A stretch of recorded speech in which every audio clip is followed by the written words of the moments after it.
Մարիա հեռուստասերիալում Մարիան երկար ու ծանր մտորումներից հետո անկեղծ զրույց է ունենում Ռուբենի հետ։ Նա խոստովանում է, որ խիղճը տանջում է իրեն, գիտակցելով, որ իր կենսաբանական մայրը Օֆան մենակ է ու օգնության կարիք ունի, մինչդեռ ինքը չի գնում նրան տեսակցության։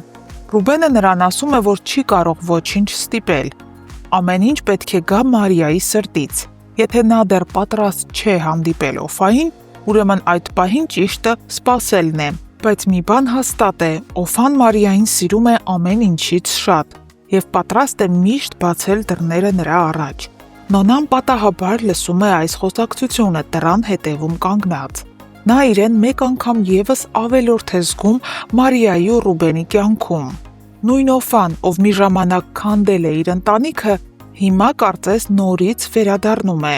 Նոնան հասկանում է, որ թե Մարիայի, թե Ռուբենի կյանքում Օֆան շատ հզոր ներկայություն ունի։ Իսկ իրականում Մարիան դեռ շատ չսպիացած վերքեր ունի այս առումով։ Նա ու Դավիթը հանդիպում են և Մարիան ասում է, որ չի կարող ընդունել մի մարդու, ով թեկուզ տարիներ առաջ, բայց քանդել է այն ընտանիքը, որը իրեն օգնության ձեռք էր մեկնել։ Նա հիշում է, թե ինչպես էր պատրաստ ներել Օֆային, երբ վերջինս մահամերձ պառկած էր հիվանդանոցում, բայց հենց նրա վիճակը լավացավ, ներսում կրկին ինչ-որ բան փոխվեց։ Դավիթը փորձում է բացատրել, որ այս վերաբերմունքը կործանարար է նաև Մարիայի համար, և եթե ինքը իսկապես ցանկանում է խաղաղություն գտնել իր մեջ, ապա պետք է վերջապես հանդիպի Օֆայի հետ ու զրուցի։ Մինչ այս ամենը տեղի է ունենում, Ռաֆը խուճապահար փորձում է փախչել երկրից, համոզված լինելով, որ սպանել է Արտակին։ Նա հավաքում է իր իրերը, երբ հանկարծ նրան զանգում են ոստիկանությունից ու կանչում։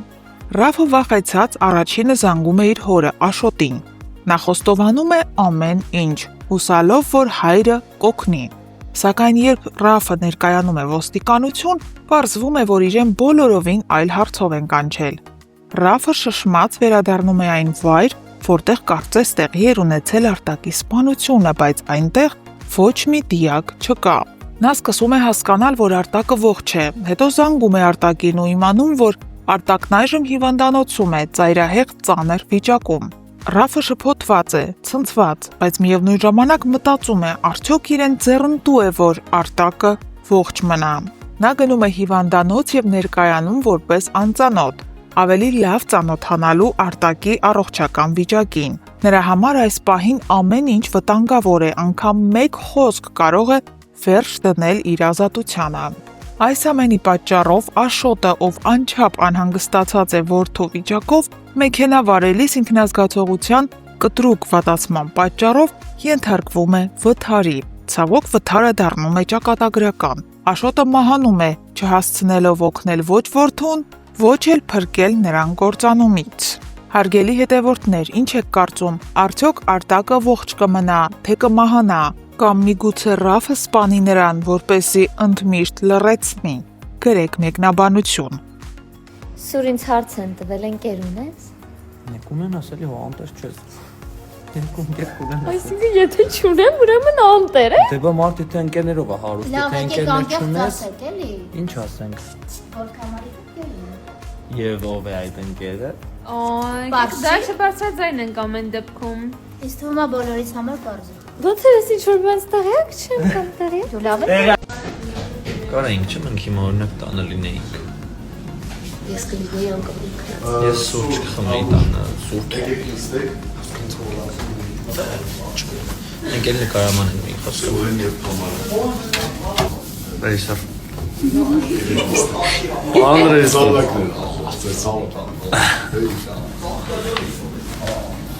Դե գնա, նստել ես։ Ես դες ուզում եմ ցույց տալ, թե ոնց է հնարավոր դառնալ դերասան եւ ուղղակի պարկած փող աշխատել։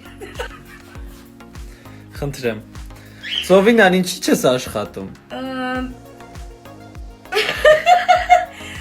Ալլա, աշխատի։ Որովհետև չգիտեմ։ Այսօր եմ նկարահանման։ Այսօր նեժնի նկարահանում է, էլի։ Անիմաս գովազդն եմ անում։ Չէ՞ սուր։ Նեժնին են ստես սպասում եւ դու իրան գովազ կանես։ Ես Վարդանի կյանքից եմ ուզում։ Կրավաթս քանդելա, մեջը պարկելա։ Ջուրը տվեցինք։ Հիմա տալիս ենք ուտելիքը։ Հələ մի բան է ես եմ իրան խանգարում, իրան մլծիկից խանգարում եմ, կտրում եմ իրան։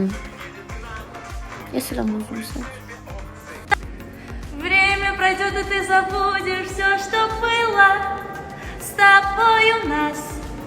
с тобой у нас. Բայց ես տաղանդա մեր Էլենչոն։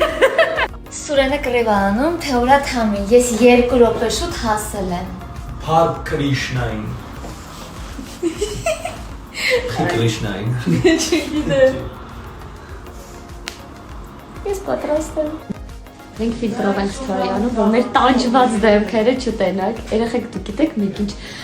բարդ տեսարան ենք խաղացել այսօր, երկուսով, այն որ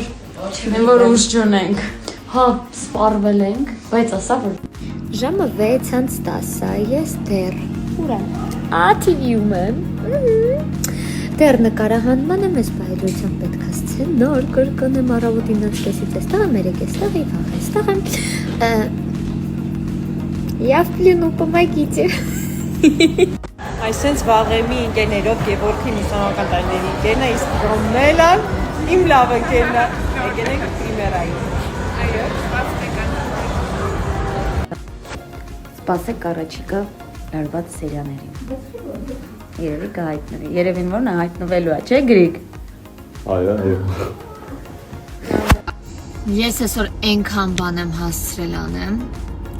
ուղղակի չեք կարա պատկերացնեք, իսկ պատկերացնելու համար մենակ մի բան կասեմ։ Ժամը 6-ն է լինում, ես մինչև հիմա սուրճ չեմ հասցրել խմեմ, ինձ թվում է այդքանով ասվածը թե այս առավոտից ինչ վազվզոցի մեջ եմ։ Ինձ 2 կիլո համբերություն, 3 կիլո նервեր, մեկ է մի 4 մեշակ փողապետք, ով կոգնի։ Լավ վերջինը կատակ էր, բայց նախավերջինը նախավերջինը ճիշտ էր։ Աղջիկս կոֆե է պատրաստում։ Տոկը չտա։ Չէ, պլաստմասը։ Նկարում չէ, մենք կնոց աշխատանք ունենանք, որ մեր գործը սկսվի ժամը 3-ից 3-ը։ 3-ին ավարտվի։ Ինչ վատ կլիներ։ Շատ փող չենք ուզում, լավ է 3 ժամը։ Շատ չէ, քիչ Նորմալ։ Իսկ Մարիա ջան, էս արդար է, որ սենց ցուրտ է հոկտեմբերին։ Իսկ արդարա, որ ես այսենց պիտի նկարվեմ առանց այս Մի պիջակի։ բացի շորերը։ Դա ի՞նչ ձև է։